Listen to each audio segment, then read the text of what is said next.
मला वाटतं आटपाडीला फार सुविधा कमी होती.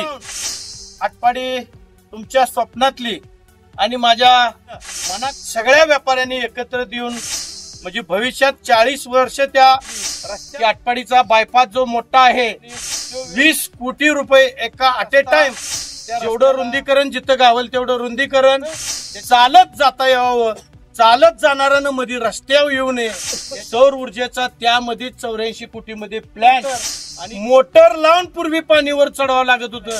भाऊचं एक स्वप्न होतं. नगरपंचायत झाल्यानंतर काही लोकांच्या मनात एक नवीन आपली योजना ज्या वेळेला चालू होईल गतीनं, भाऊच्या कल्पनेतलं मला वाटतं राज्यात पहिलं आहे, महाराष्ट्रात पहिली केस असेल की वड्याचा 7-12 करणं. त्यावेळेला आम्ही काय भूमिका पुढे करायची त्याची भूमिका त्या काचतनं दिसावी आणि उपजिल्हा रुग्णालय मंजूर करून आज त्याचं काम स्टँड मंजूर करून प्रत्यक्षात वर्क ऑर्डर झालेले. त्या तलावाला दोन्ही बाजूने भिंत धरली, मध्ये पेविंग ब्लॉक धरले. जी शहराला येणारा रस्ता आहे ते आपला आटपाडी तालुका ही माझं कुटुंब आहे. काही माणसांनी याच्यावर बऱ्याच तक्रार दिल्या, कोणी मोर्चा काढले, कुठल्याही अधिकारी एखाद्या लेटर पॅड तक्रार दिलेला नाही. सगळंच लपवून ठेवण्यापेक्षा पण जर सगळे मिळून जर मला विरोध करत असतात, कोण कोण येतंय निवडणुकीत लास्टच्या 1-2 महिन्यात जगाच्या पाठीवर कुठलं शेअर होणार नाही. मला वाटतं आपलं मंत्रालयामध्ये फायनल मंजूरला 228 कोटी आणि त्याच्यामध्ये मोटरा टाकलेत आणि त्या मोटराच्या ट्यूब लेवलनं पाणी आलं की 100 वर्षाने जेवढी लोकसंख्या होईल त्याच वेळेला ही गटर. तुम्ही राजकारण म्हणून विरोध करला, तुम्ही हे केलेलं काय असेल तुम्ही सांगा, आम्ही तुमच्या मागे येतो चला. आणि तुमची भविष्यातल्या आटपाडीची स्वप्न जर तुम्ही ती जर माणसांना पटली, आज तानाई पाटलाला राजकारणातलं थांबा म्हणलं तर मी थांबतो. हो पत्की डॉक्टर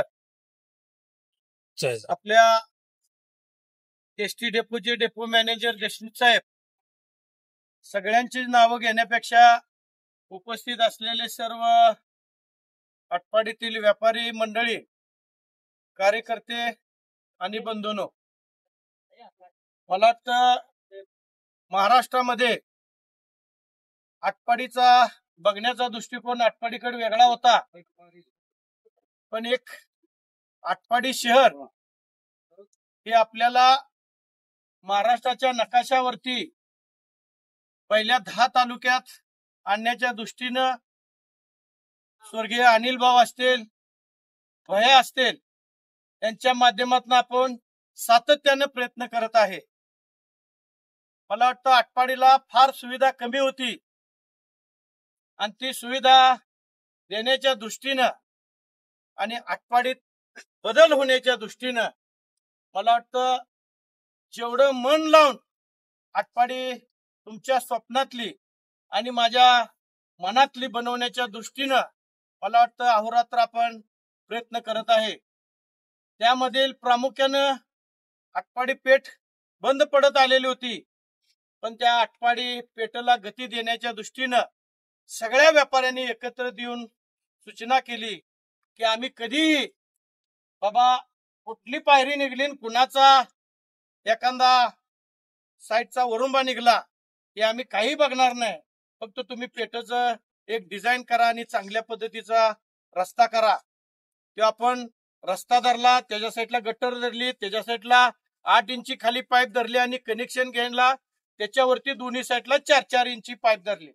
म्हणजे भविष्यात 40 वर्ष त्या रस्त्याला काय होऊ नये आणि फुटू नये अशा दृष्टीनं आपण पेठेचा रस्ता केला.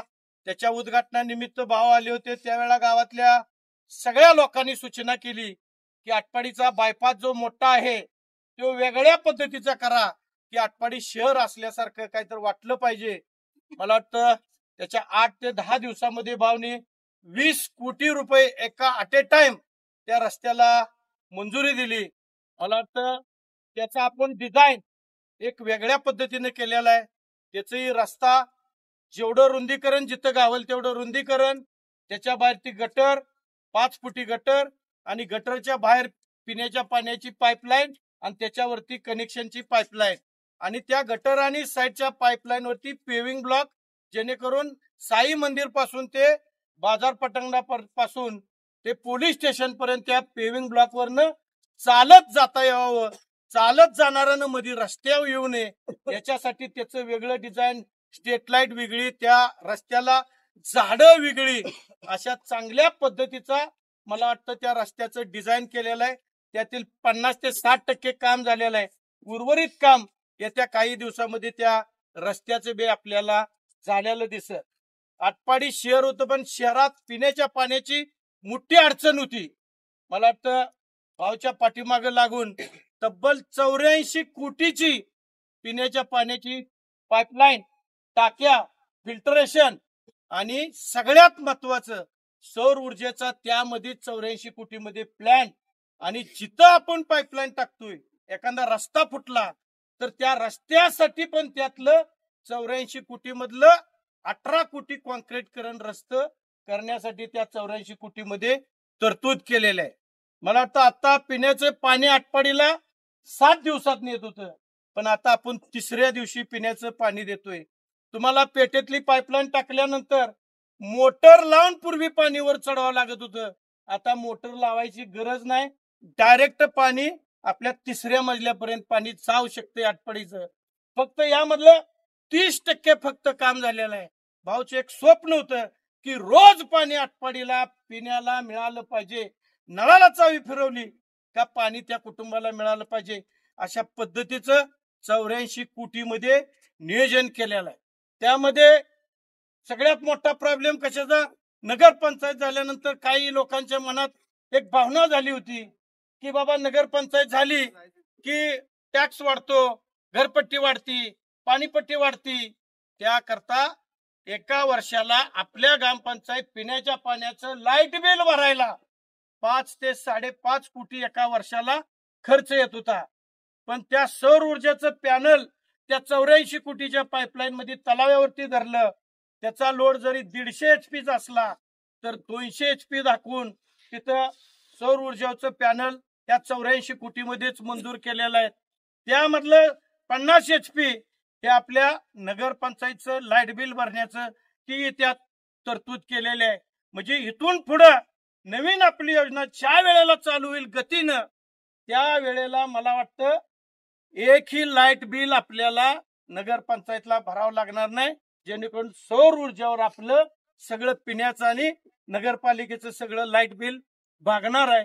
त्यामुळे भविष्यात इतरांच्या तुलनेत जिल्ह्यातल्या नगरपंचायतच्या आपल्याला लाईट बिल नसल्यामुळं घरपट्टी आणि पाणीपट्टी कधीही वाढणार नाही, हा अशीच राहणार आहे. त्यामुळे ही नवीन डिझाईन भाऊच्या कल्पनेतलं मला वाटतं राज्यात पहिलं आहे की पिण्याच्या पाण्याच्या लाईट बिलासाठी सौर ऊर्जेचं पॅनल धरायचं काम मला वाटतं आपण भाऊच्या माध्यमातून केलेलं आहे. ही शहर असल्यासारखं वाटण्याच्या दृष्टीनं 14 कोटीचं नाट्यगृह या आपल्या आटपाडीमध्ये मंजूर केलेलं आहे. महाराष्ट्रात पहिली केस असेल की वड्याचा 7-12 करणं ही सोपी गोष्ट नाही, पण केवळ शक्य आणि शक्य अनिल भाऊ असल्यामुळं आपण त्या वड्याचा 7-12 केला गदिमाच्या नावानं, आणि त्याच्यामध्ये आज आपण नाट्यगृह आपण उभा केलेला आहे. प्रशांत दामलेंचा मला फोन आला की नाट्यगृह होतात, भरपूर नाट्यगृह होतात, परंतु त्याच्यामध्ये आवाज सिस्टीम आहे ती कुठल्या नाट्यगृहामध्ये जुळलेली नाही. तर माझी विनंती आहे तानाजी पाटील साहेब की साऊंड सिस्टीम मी सांगतो तिथंच तुम्ही करा, जेणेकरून ह्या कोपऱ्यात जर टाचणी पडली तर त्या कोपऱ्यात आवाज आला पाहिजे. मला वाटतं त्याचंही डिझाईन आपण पुण्यातनं त्यांनी सुचवलं, त्याच्यामध्ये त्या आवाजाचं सिस्टीम बदलून घेऊन ती आपण आता तरतूद करून त्याचंही टेंडर परवा 4.5 कोटीचं फर्निचरचं आणि त्याचं केलेलं आहे. त्यांनी पुन्हा अजून काही सूचना दिल्या की या नाट्यगृहामध्ये ज्या महिला लहान मुलांना घेऊन येतात त्यावेळेला ती मुलं डिस्टर्ब करतात, मधनं चालतेत किंवा आवाज देतात, कालवा करतात, त्यावेळेला आम्ही काय भूमिका पुढे करायची ते आमच्या लक्षात राहत नाही, किंवा आम्ही काय बोलतोय ती प्रेक्षकांना कळत नाही. त्यामुळं आम्हाला त्याच्यामध्ये तुम्ही एक महिला जी लहान मुलाला घेऊन आल्या तिच्यासाठी एक वॉर्डरूम स्वतंत्र करा की त्या काचेच्या घरात ती मुलं घेऊन येणारी त्या 10-12 खुर्च्याचे नियोजन करा, जेणेकरून त्यांना बाहेरचा आवाज जाऊन आणि त्यांचा बाहेर येऊन फक्त स्टेजवर काय चाललंय त्याची भूमिका त्या काचतनं दिसावी आणि त्याचा साऊंड त्यांना आत सोडावा. अशा पद्धतीच्या 2 सूचना केल्या। त्या दोन्ही सूचना मी भयांना बोललो। भयांनी क्षणात सांगितलं की हे नवीन आपण आधुनिकीकरणाकडे जात असेल तर याला काहीच अडचण नाही।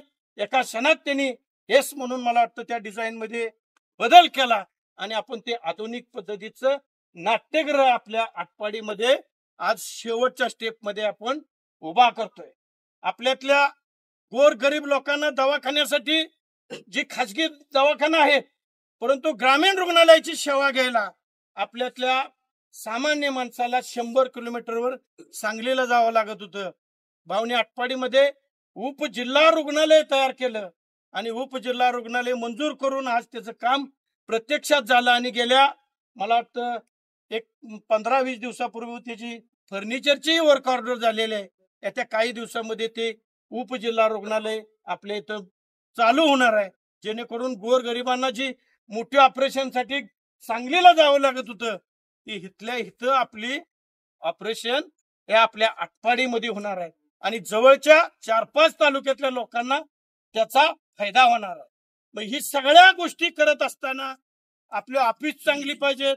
रेस्ट हाऊस पहिला असताना आपण VIP रेस्ट हाऊस केलं, पोलीस स्टेशनची पहिली इमारत असताना आपण दुसरी बांधली, PWD ची इमारत असताना आपण दुसरी PWD ची नवीन बांधली, पंचायत समिती इमारत पहिली असताना आपण दुसरी बांधली। मग ही सगळं करत असताना महत्वाचं जी फायरची लोक इथं येतात ती SD स्टँड आपलं चांगलं पाहिजे। भाऊ सांगितलं तुम्हाला डिझाईन कराल त्या पद्धतीने तुम्हाला पैसे देतो। ही आपण जी बसलोय हे कॉन्क्रीट करण्यासाठी 1 कोटी आणि जी मागचं आपल्याला जी ही डिझाईन आता आपण व्हॉट्सअपवर बघताय ती डिझाईन 3.5 कोटी असं 4.5 कोटीचा आपण ही SD स्टँड मंजूर करून प्रत्यक्षात वर्क ऑर्डर झालेले। त्यातलं पहिलं काम 1 कोटी झालेलं आहे आणि पाठीमागचं जे राहिलेलं काम आहे ती आपण येत्या उद्घाटन केल्यानंतर थोड्या दिवसामध्ये ती चालू होईल, जेणेकरून SD स्टँड इतरांचं वेगळं पण आपलं स्टँड ही जी प्लॅट मला वाटतं 11 ह्याच्यामध्ये प्लॉट धरलेला आहे ती एअरपोर्ट टाईप, जशी एअरपोर्टला बसण्याची सुविधा असती त्या पद्धतीने आपण ही आधुनिक पद्धतीने SD स्टँड आपल्या गावामध्ये उभा करत आहे। ही सगळं होत असताना एखादा पाहुणा आला त्या पाहुण्याला विरंगुळासाठी कुठं जर न्यायचं त्यासाठी आपल्याला कुठेही काही आटपाडीमध्ये नाही। आपण स्वतंत्रपूर तलाव निवडला, स्वतंत्रपूर तलावाचं एक डिझाईन वेगळं केलं। जो मधनं तलाव आहे त्या तलावाला दोन्ही बाजूने भिंत धरली, मध्ये पेविंग ब्लॉक धरले आणि तिरंग्याच्या कलरचे ह्या कडून त्या कडेपर्यंत लाइटिंग धरल्या। मध्येच तलावात आत सेल्फी पॉइंटला आत जायला असं कॉन्क्रीट करून आत असं 3 ठिकाणी आपण त्याच्यामध्ये तरतूद केली। बोटिंगची पाण्यामध्ये तलावाची व्यवस्था केली आणि गार्डन हे तिथं धरलं। याच्यासाठी 2,81,00,000ची मला वाटतं 27 तारखेला वर्क ऑर्डर झालेले आहे, त्याचंही उद्घाटन आपण येत्या काही दिवसामध्ये घेत आहे।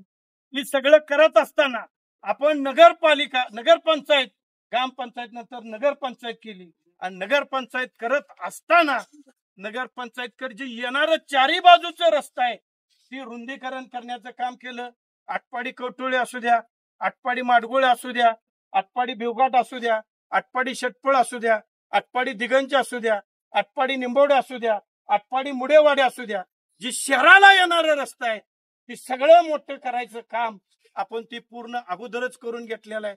त्यामध्ये आपल्या पांढरेवाडी सारख्या जो आपल्या बाउंड्रीला जातो सांगोल्या सोलापूरच्या हद्दीला त्या रस्त्याला आपण नवीन डिझाईन करून कॉन्क्रीटचा 8 कोटीचा रस्ता मला वाटतं आपण ते मंजूर केलाय, त्याचं आता काम चालू आहे।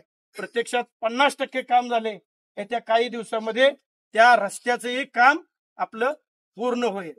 त्यामुळे जी शहर आपल्याला आपल्या मनात आहे ती बनवायचं आहे। कोण काय बोलतोय, कोण काय करतोय ह्याच्याकडे कुणीही लक्ष देऊ नका। आपण काम करतोय, आपण कामात आहे। घरच्या कुटुंबाला मी वेळ कमी देतो पण काम ते आपला आटपाडी तालुका ही माझं कुटुंब आहे आणि त्यातल्या त्यात माझं शहर इतर महाराष्ट्रापेक्षा फार मागे आहे आणि ती पुढे जाण्याच्या दृष्टीनं मला वाटतं मी रात्रचा दिवस करून मला वाटतं ही शहर सुधारण्याच्या दृष्टीने मी प्रयत्न केलेला आहे। काही माणसांनी याच्यावर बऱ्याच तक्रार दिल्या, कुणी मोर्चा काढलं, कुणी काय केलं, ह्याच्याकडे मी कधीही लक्ष देत नाही। माझ्या आयुष्यात 32 वर्षाच्या कालावधीमध्ये कुठल्याही अधिकाऱ्याला एखादं मी लेटर पॅड तक्रार दिलेला नाही, मी कुठेही मोर्चा काढला नाही, मी कुठेही रस्ता रोको केला नाही, मी कुठेही मला वाटतं आंदोलन केलं नाही. मी काम आणि काम फक्त, याच्या व्यतिरिक्त काहीही बघत नाही. आता काय सगळंच लपवून ठेवण्यापेक्षा येणारी निवडणूक आहे, नगरपंचायतची निवडणूक आहे, तुमच्या स्वप्नातलं आणि माझ्या मनातलं शहर बनवण्याच्या दृष्टीने सगळ्यांची ताकद आपल्या पाठीमाग हवी आहे. कोण येतंय कोण संघ जातंय ह्याच्याकडे मला बघायचं नाही. येणार आहेत त्यांना मी घेऊन जाणार, पण जर सगळे मिळून जर मला विरोध करत असतात तर ही मी केलेल्या कामाच्या विकास कामाला तुम्ही विरोध करताय असं मी समजतो. मी काय लपवत नाही, मी तुमच्या संग आहे, मी कामात आहे, सगळ्याच्या सुखात आहे, सगळ्याच्या दुःखात आहे. कोण कोण येतंय निवडणुकीत लास्टच्या 1-2 महिन्यात काय तर भुरळ पाडते माणसाला, इकडं तिकडं बोलते, पण ती गेल्यानंतर सगळीच माणसं सांभाळायचं काम माझं आहे. मी कुणाला कधीही पार्टी द्वेष काहीही बघितलेलं नाही. सगळ्यांना मदत करणं हे अनिल भाऊनं शिक्षण दिले, त्या शिक्षणाच्या पद्धतीनं चालणारा मी माणूस आहे.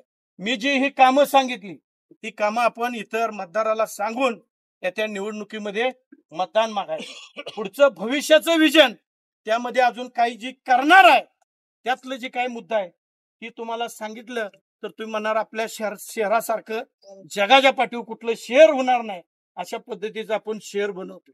मला वाटतं 228 कोटीचं अंतिम बंदिस्त पाईपलाईनचं काम मला वाटतं आपलं मंत्रालयामध्ये फायनल मंजूरला 228 कोटी, जेणेकरून पूर्ण आटपाडी शहराचं अंडरग्राउंड गटर होणार. अंडरग्राउंड म्हणजे जेवढे रस्ते झाले त्याच्यामधनं खालनं आपण गटर धरलेत 5 फुटाच्या खालनं, आणि साईडनं चेंबर करून त्याचं पाणी आत घेऊन मला वाटतं ह्या भागाचं पाणी अंबाबाई मंदिरापाशी काढले, इकडचं पाणी सांगोला कोपऱ्यामध्ये काढले, आणि पलीकडचं पाणी धांडूरवाड्यापाशी काढले. तिथं आपण कॉन्क्रीटच्या अशा विहिरी धरल्यात मोठ्या, आणि त्याच्यामध्ये मोटर टाकलेत, आणि त्या मोटरच्या ट्यूब लेवलनं पाणी आलं का ती ऑटोमॅटिक मोटर चालू होणार आणि सगळं गटरचं पाणी कैकाडी डोहाला जाणार.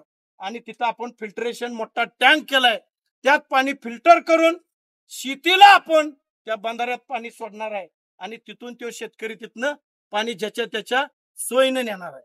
म्हणजे तुमचं गटारीचं सांडपाणी कुणालाही कुठं दिसणार नाही, सगळं टोटली अंडरग्राउंड पाणी त्या विहिरीतनी जाणार, आणि त्या विहिरीतनं 4 चालू होऊन ती पाणी कैकाडी डोहाला जाऊन तिथं फिल्टरेशन होऊन शेतीला जाणार आहे. म्हणजे ही गटारची सुविधा आपण 100 वर्षाचं प्लॅनिंग पुढचं ठेवलंय की 100 वर्षाने जेवढी लोकसंख्या होईल त्याच वेळेला ही गटर भरल, आणि त्याच्यानंतर दुसरी गटर तयार करावं लागेल. आपल्या या रस्त्याच्या कडेची गटर आहे, ती गटर आता तुम्ही म्हणताय मस्त एवढी मोठी का, तर ती 100 वर्षाचं टार्गेट आहे की 100 वर्षानंतरच ती गटर बदलायची, त्याच्यानंतर मध्ये आधी हात लावायचा. त्या असा आपली संकल्पना या आटपाडीसाठी आहे. माझी सगळ्यांना काय असतील इकडं तिकडं तुम्ही राजकारण म्हणून विरोध करला, तुम्ही हे केलेलं काय असेल तुम्ही सांगा, आम्ही तुमच्या मागे येतो चला, पण चाललेल्या कामात कुणी अडचण आणू नये ही माझी हात जोडून त्यांनाही विनंती आहे. तुम्ही जर असं काय केलंय आणि तुमची भविष्यातल्या आटपाडीची स्वप्न जर तुम्ही सगळ्यांना पटवून सांगितली आणि ती जर माणसांना पटली, आज तानाई पाटलाला राजकारणातलं थांबा म्हणलं तर मी थांबतो, पण तुम्ही काम कोणच काहीच करायचं नाही आणि निवडणुकीपुरतं सगळ्यांनी एकमेकांना मिठी मारायची आणि वाईट विचाराची संघटना एकत्रित करायची आणि त्या मेजॉरिटीवर जिंकायचं. मित्रांनो, माझे हात जोडून विनंती आहे, आपलं शहर बनवण्याच्या दृष्टीनं आपण सगळ्यांनी या त्या निवडणुकीमध्ये सहकार्य करावं ही माझी तुम्हाला कळकळीची विनंती आहे. आपलं ही स्टँड झाल्यानंतर आपल्याला वर नवीन स्टँड मला वाटतं बह्याने 27 कोटीचं डिझाईन केलेलं आहे त्या पंचायत समितीच्या समोर, जेणेकरून खालच्या लोकांना सारखं वाटायला लागलं की हा तानाई पाटील सगळं वर न्यायला लागलाय, तर आपण ती बदल केलेला आहे की ही स्टँड आधी डेव्हलप करायचं आणि नंतर ती 27 कोटीचं आपल्या पंचायत समितीच्या पुढचं स्टँड डेव्हलप करायचं. तिथून एसटी आणली इथं स्टाफ घेणार आणि मग दुसरीकडे सगळीकडे जाणार. ह्याच्या पद्धतीनं आपण एसटी स्टँड साठी पण आपली नवीन सुधारणा नवीन पद्धतीनं करतोय. त्यामुळे आपण सगळ्यांनी इथून पुढच्या कालावधीमध्ये सहकार्य करावं अशी विनंती करतो आणि थांबतो. जय हिंद, जय महाराष्ट्र.